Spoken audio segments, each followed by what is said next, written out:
Okay, now welcome back, everybody. Hope you enjoyed your lunch. I am so full, I'm practically falling asleep here, which is why I am so pleased I don't have to moderate the next talk, because there's going to be several talking heads in here, and for that we're going to need a pro. And of course, the man who's going to moderate this has been at it for over 25 years, various functions, as a musician, behind the scenes, and also as part of the Association for Electronic Music. Now, we all know the elephant in the room is that in real life shows have been going down and live streams have been going up. And for a lot of people, it's a whole learning in process. So how do professional musicians, how can they do their live stream and still be getting paid and be as professional as possible? We're going to have an interesting talk with so many interesting speakers. I will not go one by one through them all, but I will at least introduce the moderator, and that is none other than Greg Marshall from the Association for Electronic Music. And the floor is yours. Thank you very much. It's quite an introduction. So yeah, hi everyone. Welcome to the AFEM Livestream Get Played, Get Paid panel. So I'm Greg Marshall, General Manager of AFEM, the Association for Electronic Music. A little bit of background about the panel. So there has been a huge shift towards DJ and artist live streaming since the pandemic and the essential close of club and festival events. Live streaming has been connecting fans with artists, building new online communities, fundraising opportunities for charities and people in need, and a whole new level of music and artist discovery.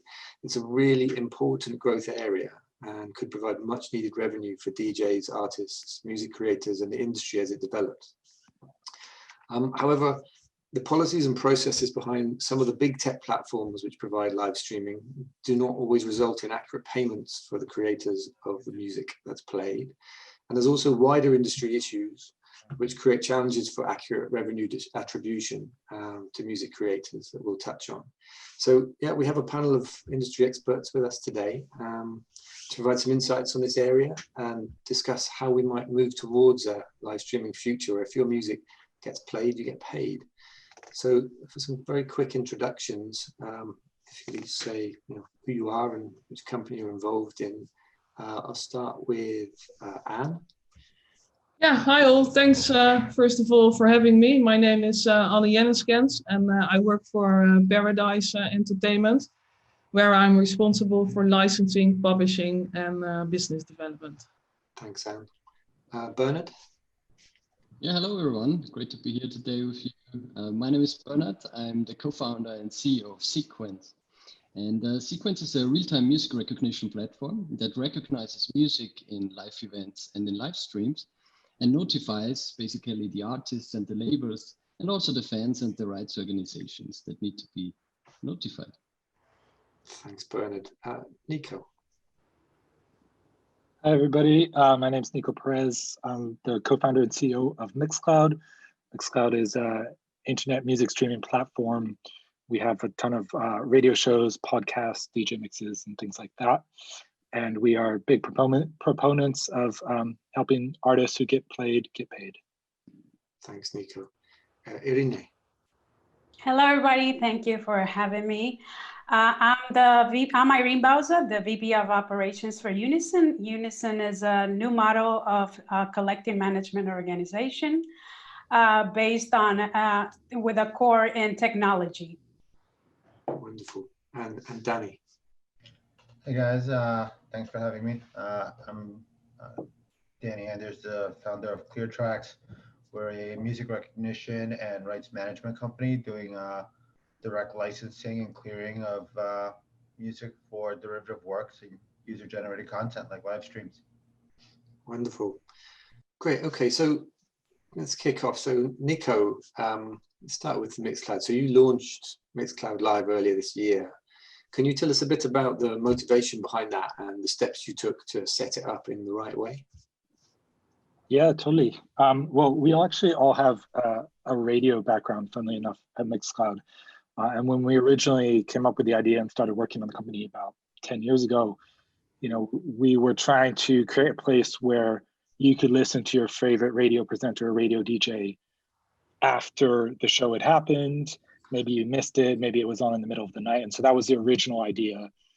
And then in the back of our heads, we always kind of had this kind of gut instinct that we should maybe do something around live as well, because that's what most people think of traditionally when they think of radio.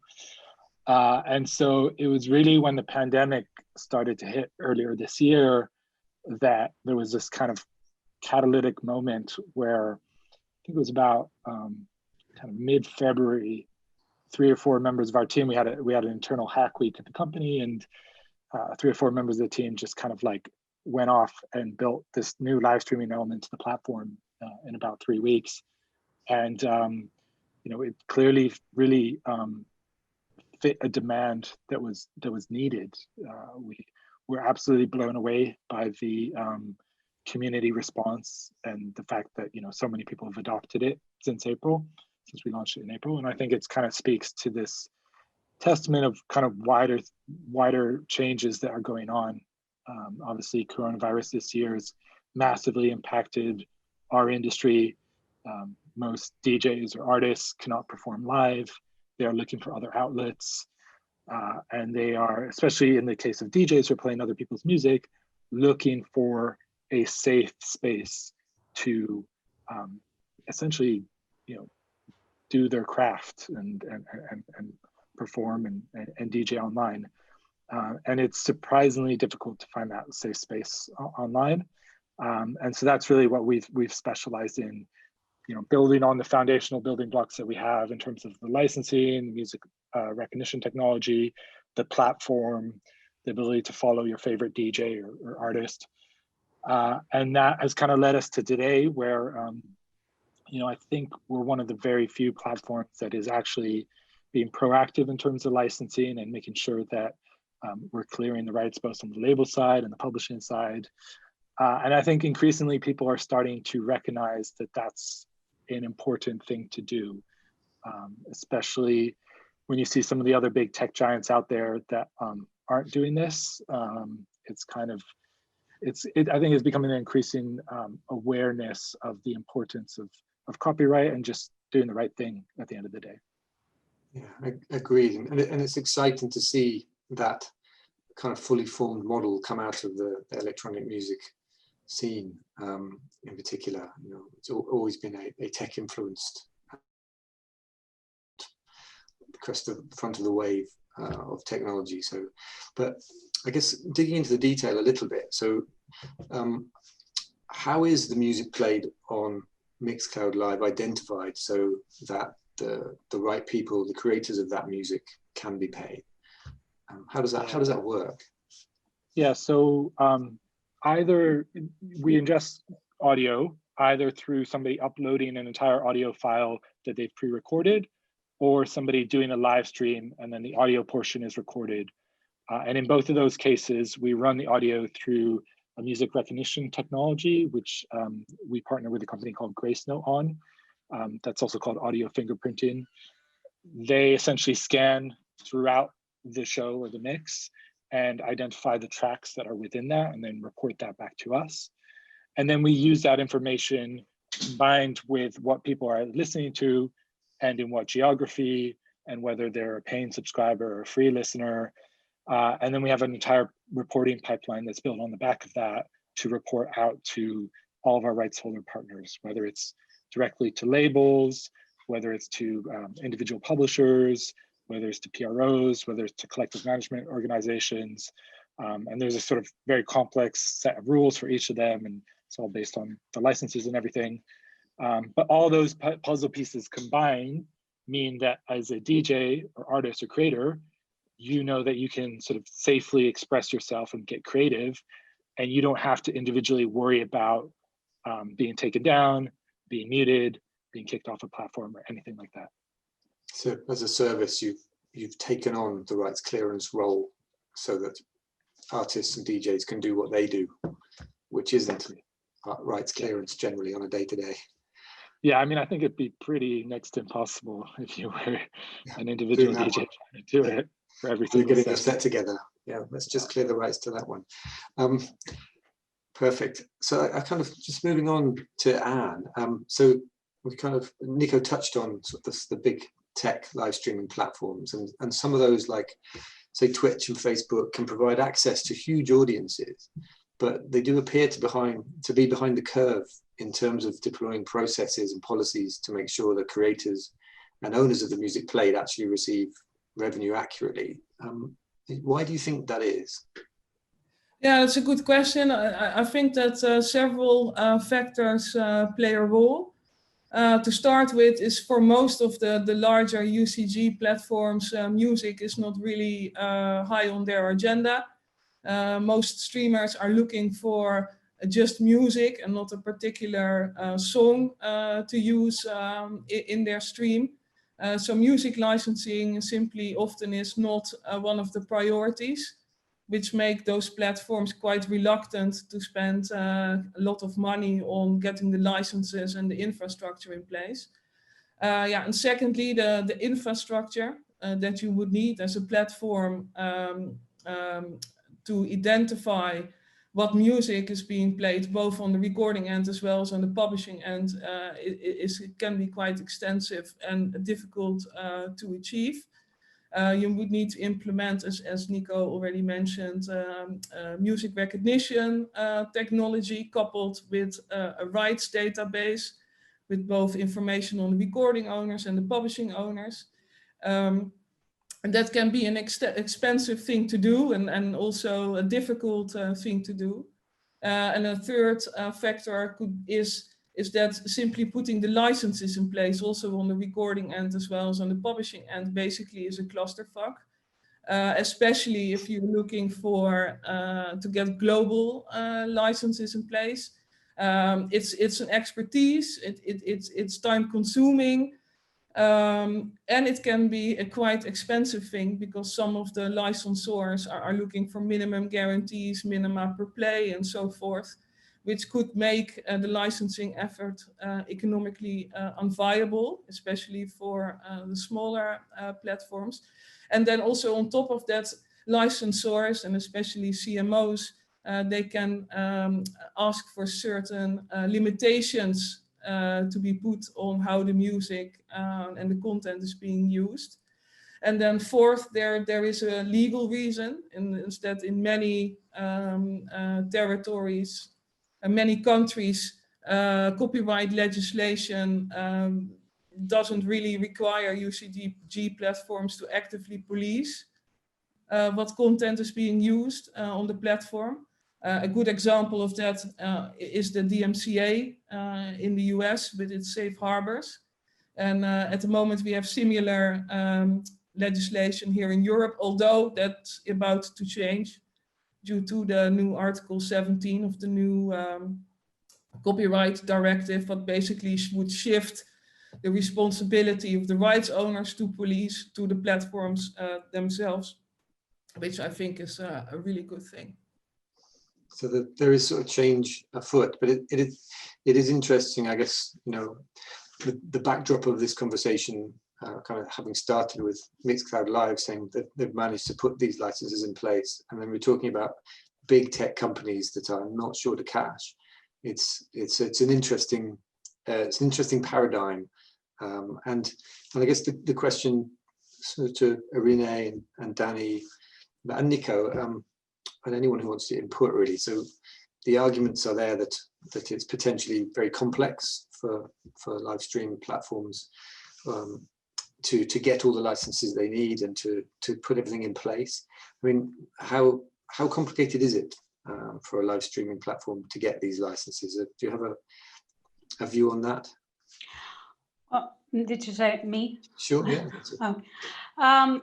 And because we've seen this coming, we've always put it on the table when in negotiations with users and platforms. So as far as the difference that I see with Unison is that we can, most of our clients would represent worldwide for the digital, and so we wouldn't have to. It's not fragmented. It's not a fragmented market, so we could license worldwide with obviously the limitations of how Anne was talking about some certain countries that you cannot license because there's a a legal monopoly. But for the most part, we can license worldwide, and that would make it easier for the platforms to license with us, to license for the Unison authors and publishers content. So that's one thing that's easier for users if they go to license Unison content. That you can provide a global license. Correct. Danny, what were your thoughts on that? Yeah, I agree with Irene. You know, it varies from country to country, and it depends on what laws are available. And for certain types of rights, obviously some CMOs can help you clear things at a national level. There are some, collectives that are helping to clear the rights across multiple countries and multiple use types, but it's still very fragmented. So yeah, for a smaller DSP, it's always going to be a very long and time-consuming process because you're never going to capture everything. And there's always going to be errors of omission, right? So even if you were to get licenses with all of the major PROs and CROs in major countries, and even if you got the 3 major labels out there, which represent a big part of the market share, you still have thousands and thousands of labels out there. And then you also have to think of all of the content that is either unpublished or unidentified. So yeah, it's very, very difficult to really get licenses for everything. Interesting. I mean, I guess we did touch on that it's possibly difficult or complex for smaller platforms to do so, but larger platforms that have resources at their fingertips, I mean, Nico, I guess just to bring you in on the end of this point, it's just how complex was it for you to get your license patchwork in place so that you can do it in the way that you are doing it? Was it prohibitively expensive that you don't think that the likes of Google or Twitch or Facebook or could afford to do it? I mean, we're a small team of 40 people, and we were able to do, we have dozens and dozens of licenses. That said, I definitely don't think it's easy. I don't think it's simple. It's taken us many, many years. It's a very, complex, copyright changes, like everybody's mentioned, it's different in different jurisdictions. You have to build the whole technology stack. Like there's a lot involved here. And I think kind of to answer your bigger question of like, why haven't these tech giants done this? I've been thinking about it a lot recently, and I think it's just comes down to kind of what Anne was saying, like this culture, electronic music and music in general just isn't a priority for them. It's not a focus. They don't really care about the culture that comes with this. They kind of, they have these big UGC platforms, and this is kind of like a thing at the fringe that it's kind of just a bit annoying, but like they don't really have to deal with it because they can kind of just fall back on the DMCA. So I think that really, my message to everybody in at least the electronic music community, and actually the wider community, is like, think about the culture, think about where you're putting your time and your effort, and look to, people in the market, companies in the marketplace who actually support the culture and are trying to build for it, rather than just taking advantage of it. Thanks, Nico. So I guess, in basic terms, what we've talked about is streaming platforms needing to get music licenses in place for both recordings and on the composition, sort of authors' rights and publishing side. And so I just want to Danny and Anne, it's a big issue for DJs, is having streams blocked or muted midstream. Can you speak to potentially, why does this happen, and what are the potential solutions?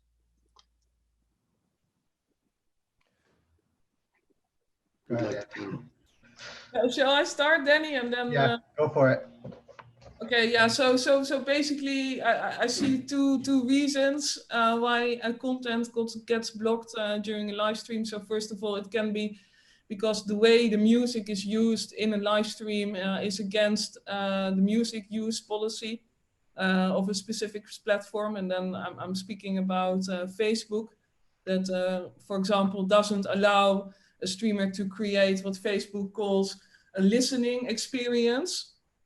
And that has to do with the fact that Facebook mainly has licenses in place with the rights holders that allows Facebook to use and their users to use music in a secondary way. So that's one reason. And another reason is that many live streaming platforms, they deploy MRT technology in the backend to spot identify what music is being used, and then subsequently they apply the usage policy set by the relevant the relevant rights holder, which can either be to allow it or to block it. Like, for example, Twitch would be using, as far as I know, Audible Magic. And if you as a rights holder haven't whitelisted usage of your content on Twitch using Audible Magic, then your content gets blocked automatically.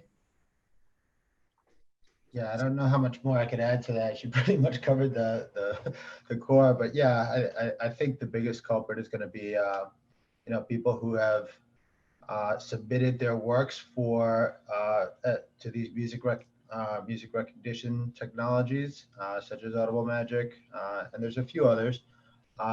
But in some cases, some of these MRT solutions not only help identify and pay the right people, but are also being used to block.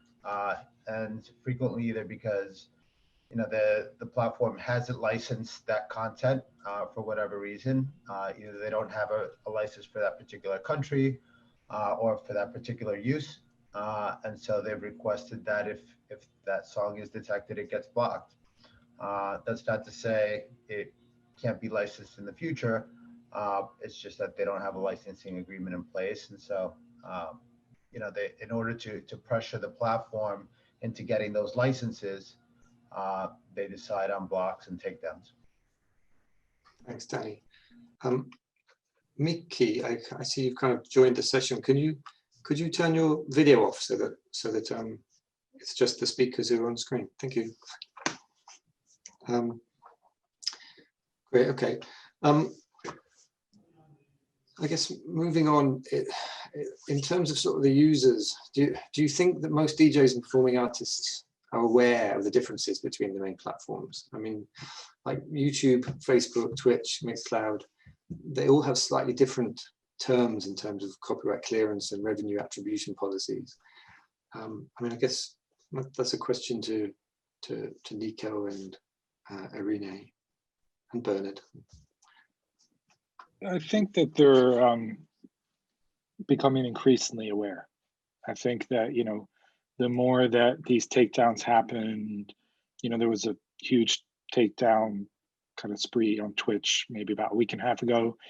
And the more this happens, the more people become aware, the more they talk to each other, the more the word spreads that actually, you want to work with a licensed platform. But I would at the same time say, like, not everybody, it's not, this area is quite complex, so it's not, I'd say, common knowledge yet. Yes, I guess that's part of the purpose of sessions like this and what we're trying to achieve. A question, another one for Anne, actually. So on platforms like particularly Facebook Live, where licenses have generally been granted for recorded rights and authors' rights, but are you actually seeing, as a distributor who looks after various clients and rights holders, are you actually seeing revenue coming through accurately for the creators and owners of the music in DJ sets on that platform? Yeah, in general, it's hard to say, but for Facebook Live, it's a definite yes, that we are receiving some reporting and payments for it. For YouTube, it's quite hard to tell because of the way they are reporting to us. yeah, for Twitch, it's a definite no. And then also on the publishing end, probably it's a bit too early to speak about that, as we only launched our publishing branch at the beginning of the year. I have seen no reporting or money coming in on that end. Okay, thanks for that one. Some really good insights. Bernhard, just wanted to bring you in to this. So, we've heard about how Mixcloud Live use Grace Note to identify what's played in live streams, and you run a new or relatively new music recognition tech service called Sequence. And could you tell us a bit about how your service is being used in the live streaming space in particular? Sure. Well, what we saw quite early actually at Sequence is that the potential of real-time music recognition, especially for virtual performances.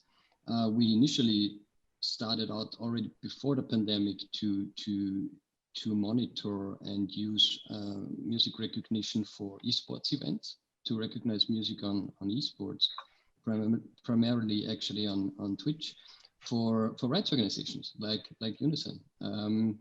And what we've done over the last couple of months then, since the live streaming hype gained momentum in the music industry, basically is providing this real-time music recognition to big live streams and virtual reality events, basically with brands like Beatport, Glastonbury, Creamfields, Toolroom, Defected, Elro. And we actually served more than 80 million viewers in total in all this streams, basically. So what we provide with Sequence for live streaming is enabling anyone performing music on any live streaming platform, basically, to connect the streams to our platform. And this comes basically with two major benefits for the artist community and the industry as such. So first of all is, due to the music recognition, we can create set lists on the spot. So for any live stream that is connected, we recognize the tracks and ensure that not only the artists played in those sets and the labels, but ultimately also the rights organizations in charge get their data, and therefore we can ensure that this data is considered in royalty payouts.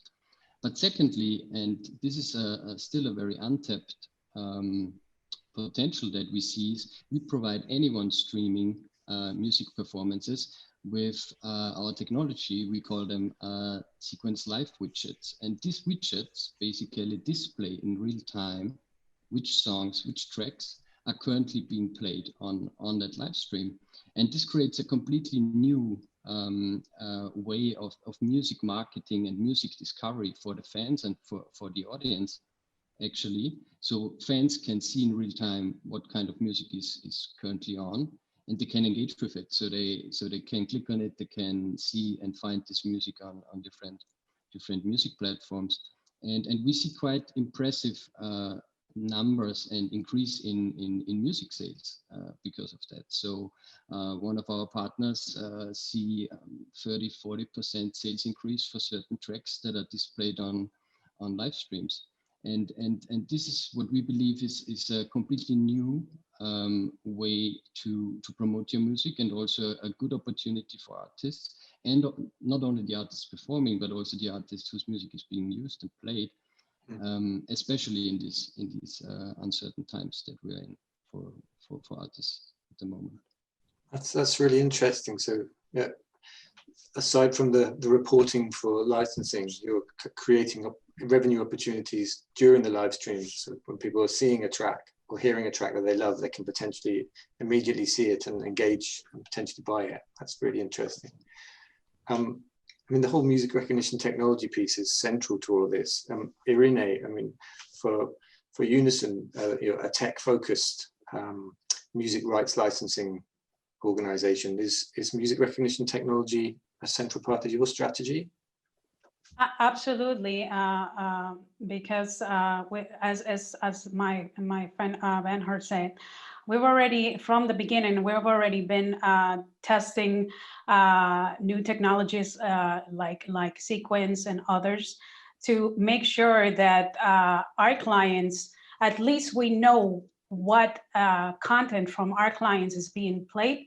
So in the case that we have a license, we report it to the licensee, and in the case that we don't have a license, we go to the platform and say, hey, our client's music has been used, so either you license or you take it down, or we have to get to an agreement. So absolutely, MRT is a core part of our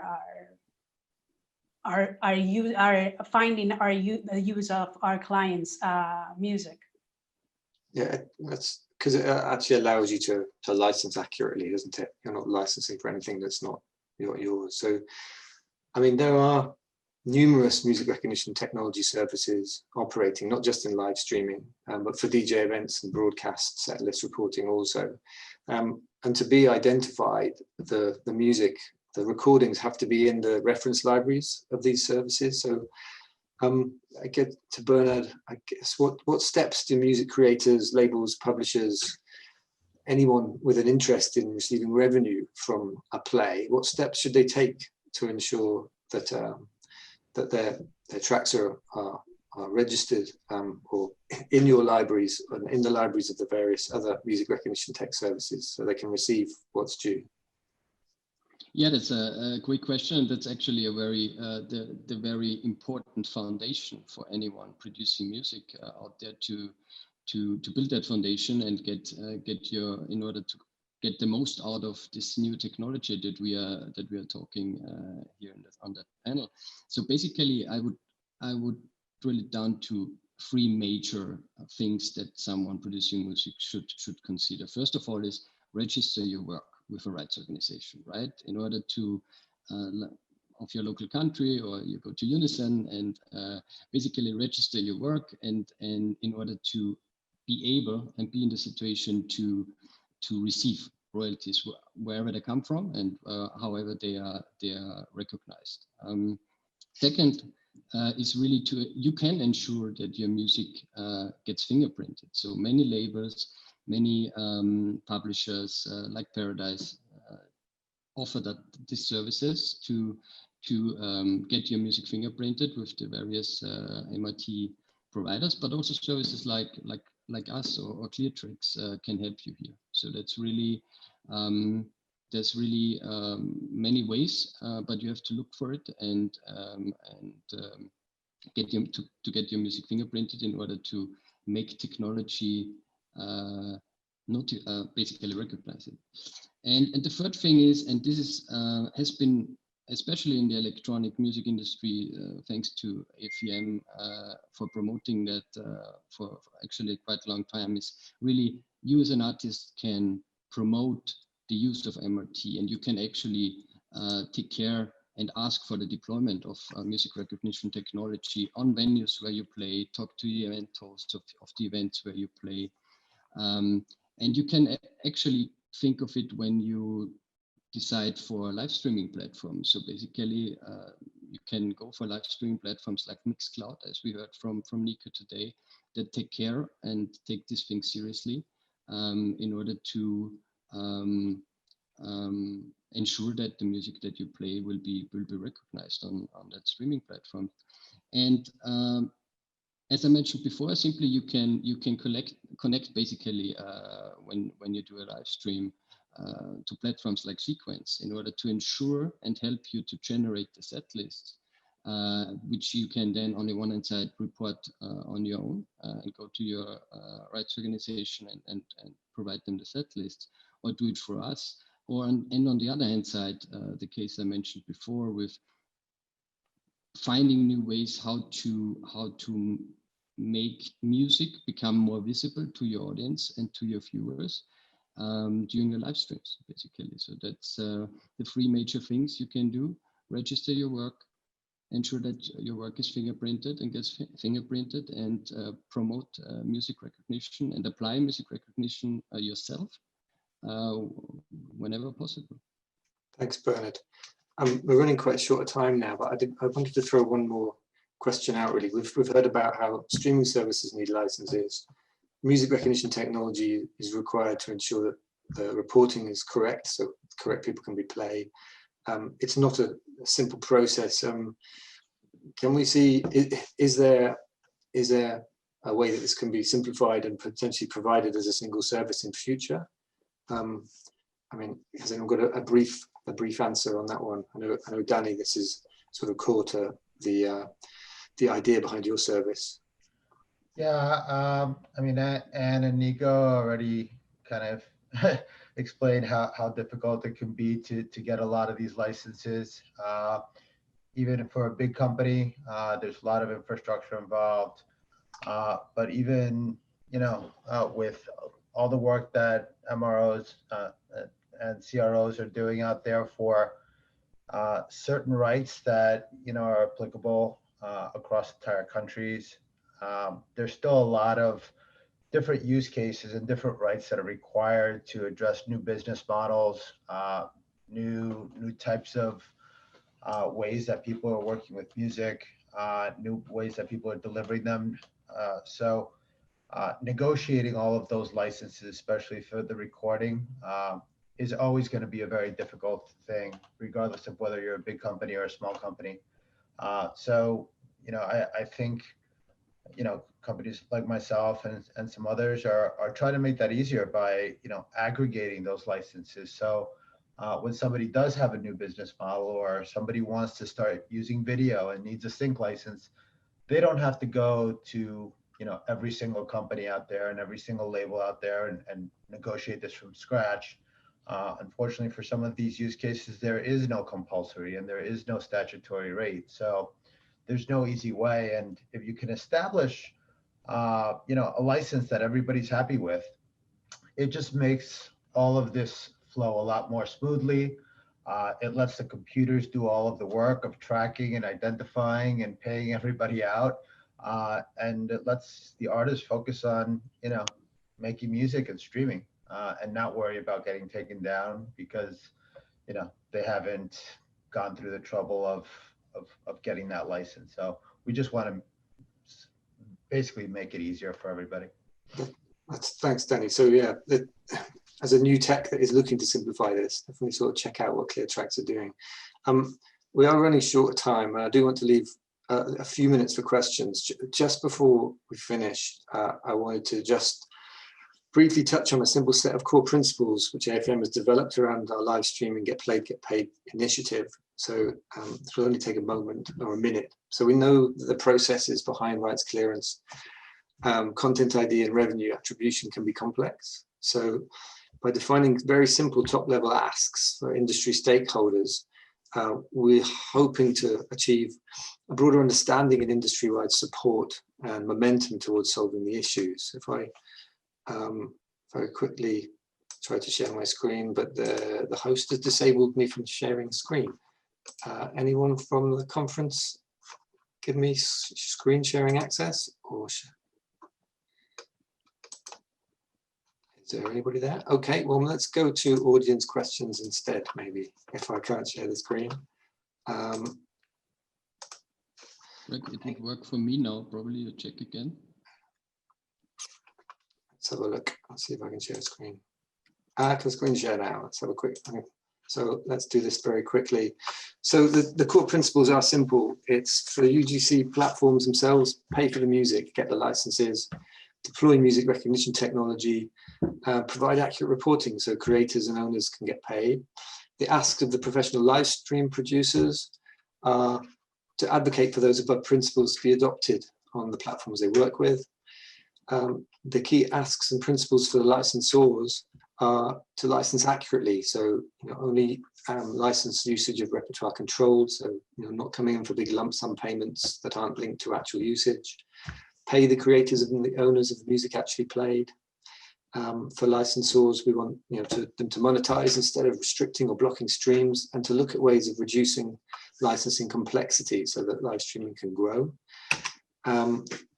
The key asks of the DJs and artists and performers are to support the platforms who pay music creators and rights holders, and submit setlist information where possible. I know that Mixcloud Live accepts setlists. I know that some PROs accept setlists from live streams.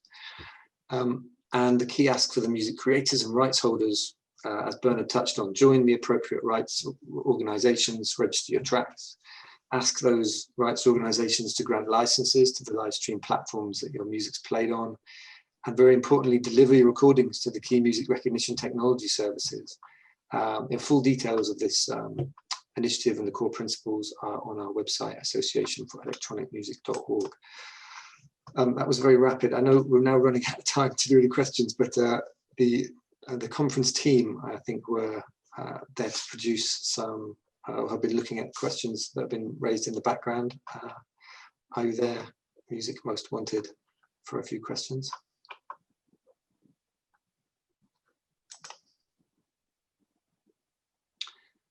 Anyone from the conference team on?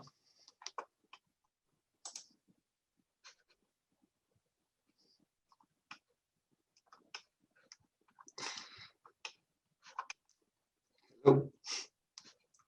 Let's have a look.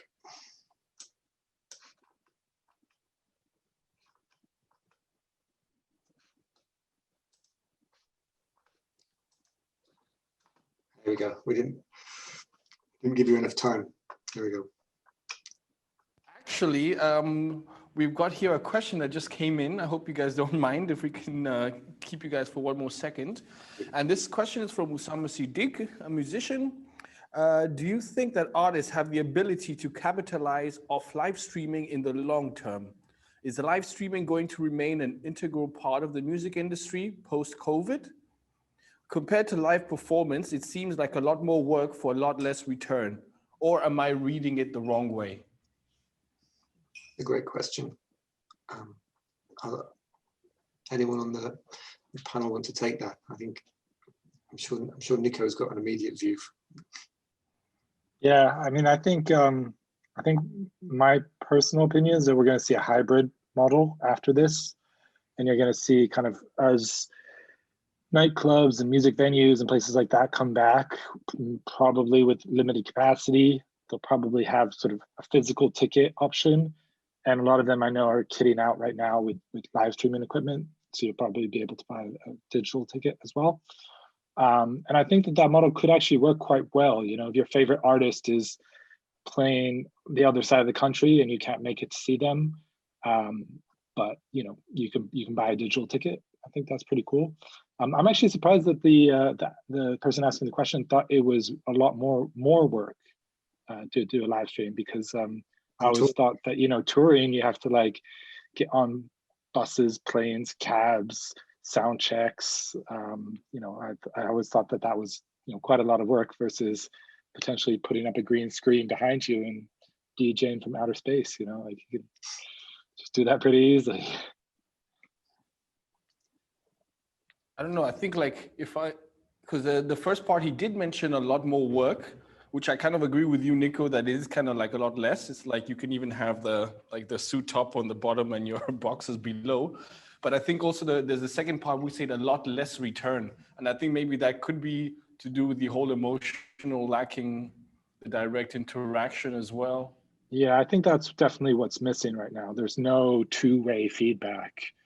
You know, if you're a DJ or an artist doing a live stream, you don't really get the sense yet of like how your fans are appreciating it or not. So it's kind of like, we've heard some people say it's sort of like DJing to a brick wall or playing to a brick wall. You know, it's maybe a bit lonely right now, but I think that there's things that can be done to help solve that. Maybe to add one. Yeah, Danny, go ahead.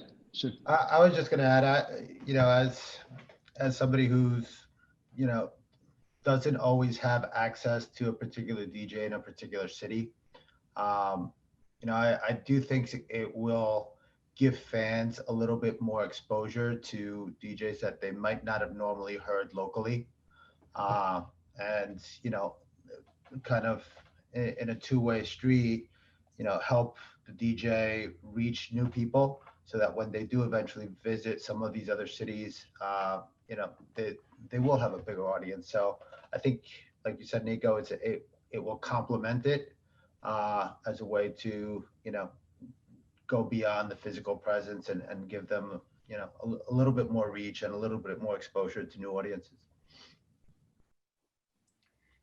And Bernhard, I just want to add on that one. I totally agree with Danny and Nico that on the one hand side, it opens completely new access to new audiences, right? On the other hand side, we also see from the feedback from venues that they're looking or thinking of a hybrid model in the future, also when live comes back and venues open up again. So we work with venues that do live streaming from the actual club and from the actual venue, even without an audience on site. But we strongly believe, like Nico said, that we will see more of these hybrid experiences in the future. You have a physical on-site experience for anyone that can go there and enjoy it on site. And we have a huge access through live streaming to people that cannot be physically there, but enrich the experience with the new digital ways of engagement, like we know from streaming. And I guess Nico can confirm that chat is the killer app for live streaming. So that's what people use to engage with, on the one hand side, artists performing and typing in the chat sometimes during the stream. This is a strong connection to the audience, but also all the digital elements that you can put in a live environment, in a virtual environment, that you could probably not so easily augment in a real life experience. Great. Much. Any last questions in there before we close off, or no more audience questions? I know we run over time. Yeah, so we're out of time. So I wanted to thank you guys all very much. I don't know if you guys want to individually sign off one by one, or or Greg, would you like to wrap it up in a neat little bow? I think we're fairly well wrapped up. It's just a big thank you for everyone who watched. Thank you to all the panelists for joining, and thank you for Most Wanted Music for having us. Our pleasure. Yeah, thanks to Irene, Bernhard, Greg, Nico, Anne, and Danny. Thanks a lot. Thank you. Thank you, Bye-bye. everybody. Everyone. Bye. Thank you. Bye. Bye. It was another great talk, and now we need approximately 10 to 15 minutes to prepare for the next talk. We are going to have a couple of people come over from Sony to talk about marketing music in the context of social media in 2020. And we hope that you're going to like it, and we'll be back. Remember, #MWM20, and we'll be back.